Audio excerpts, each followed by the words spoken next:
Welcome to Jaya's homely kitchen.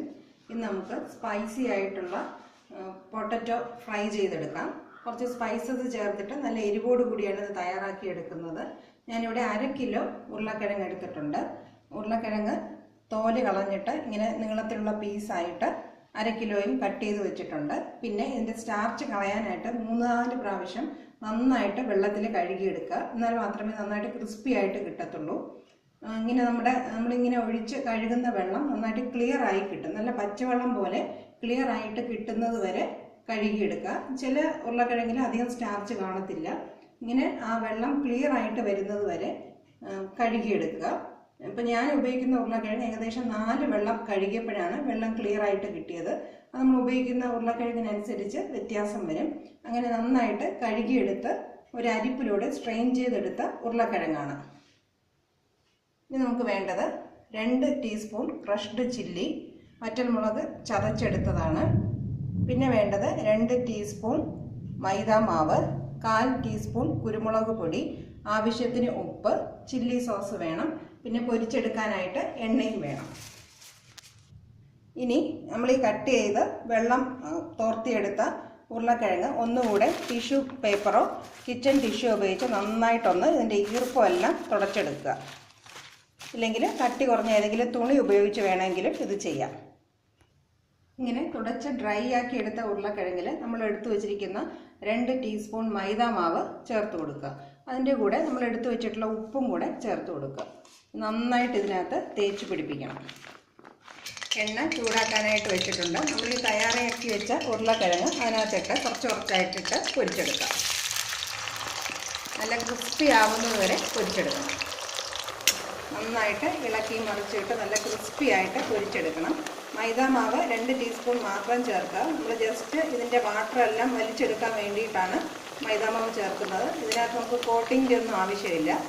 Coating എല്ലാം കുറച്ചൊക്കെ ഇതിനകത്ത് ഇളകിപ്പോവും, അത് പ്രശ്നമില്ല. നമുക്ക് പൊട്ടറ്റോ നല്ല ക്രിസ്പി ആയിട്ട് കിട്ടാൻ വേണ്ടിയിട്ടാണ് ഇങ്ങനെ തയ്യാറാക്കുന്നത്. ഉരുളക്കിഴങ്ങ് ഏകദേശം പകുതിയോളം വെന്തിട്ടുണ്ട്. ഇനി കുറച്ചും കൂടെ നന്നായിട്ട് നമുക്ക് ക്രിസ്പി ആക്കി എടുക്കാം. നന്നായിട്ട് മൊരിഞ്ഞ് കിട്ടിയിട്ടുണ്ട്, നല്ല കളറ് മാറിയിട്ടുണ്ട്. ഈ സമയത്ത് നമുക്കിത് മാറ്റി ഒരു പ്ലേറ്റിലേക്ക് ടിഷ്യൂ വെച്ചിട്ട് അതിനകത്തോട്ട് മാറ്റാം. ബാക്കിയുള്ള ഉരുളക്കിഴങ്ങും നമുക്കിതുപോലെ പൊരിച്ചെടുക്കാം. എല്ലാ ഉരുളക്കിഴങ്ങും ഇതുപോലെ നല്ല ക്രിസ്പി ആയിട്ട് പൊരിച്ചെടുത്തിട്ടുണ്ട്. ഇനി നമുക്ക് ഒരു പരന്ന പാൻ ചൂടാക്കാനായിട്ട് വയ്ക്കാം. അതിനകത്ത് നമ്മൾ ഈ പൊരിച്ചെടുത്ത എണ്ണയിൽ നിന്ന് തന്നെ കുറച്ച് എണ്ണ, വളരെ കുറച്ച്, 1 ടീസ്പൂണോളം എണ്ണ ഒഴിച്ചു കൊടുക്കാം. എണ്ണ നന്നായിട്ട് ചൂടായതിന് ശേഷം ഫ്ലെയിം നന്നായിട്ട് കുറച്ച് വയ്ക്കണം. ഇനി നമ്മൾ എടുത്തു വെച്ചിട്ടുള്ള ഈ ഉണക്ക മുളകിൻ്റെ ചതച്ചതിൻ്റെ പൊടിയും കുരുമുളക് പൊടിയും കൂടെ ചേർത്ത് കൊടുക്കുക. ഇത് ചെറുതായിട്ടൊന്ന് ചൂടാക്കണം. വളരെ ലോ ഫ്ലെയിമിൽ വെച്ച് വേണം തയ്യാറാക്കാനായിട്ട്.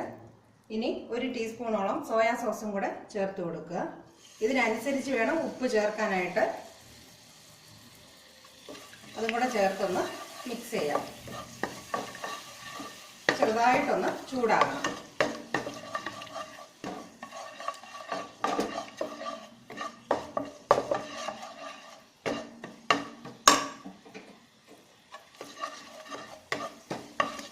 കുറച്ചൊന്ന് ഡ്രൈ ആയിട്ട് കിട്ടണം.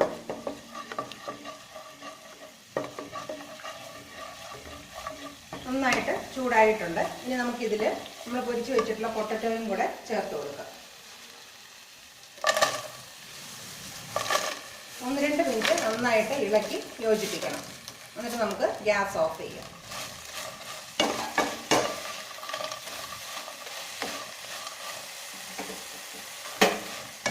നന്നായിട്ട് മിക്സ് ചെയ്തെടുക്കാം. നമ്മുടെ സ്പൈസി പൊട്ടറ്റോ ഫ്രൈ തയ്യാറായി കഴിഞ്ഞു. നമുക്കൊരു വിളമ്പുന്ന പാത്രത്തിലേക്ക് മാറ്റാം.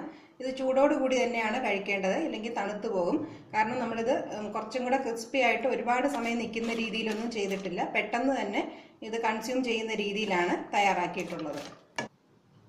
നമ്മുടെ പൊട്ടറ്റോ ഫ്രൈ തയ്യാറായി കഴിഞ്ഞു. ഇത് കുട്ടികൾക്ക് വളരെയധികം ഇഷ്ടപ്പെടുന്ന ടേസ്റ്റിലാണ് തയ്യാറാക്കിയിട്ടുള്ളത്. ഇതെല്ലാവരും തീർച്ചയായിട്ടും വീട്ടിൽ പരീക്ഷിക്കുക. Thank you for watching my video.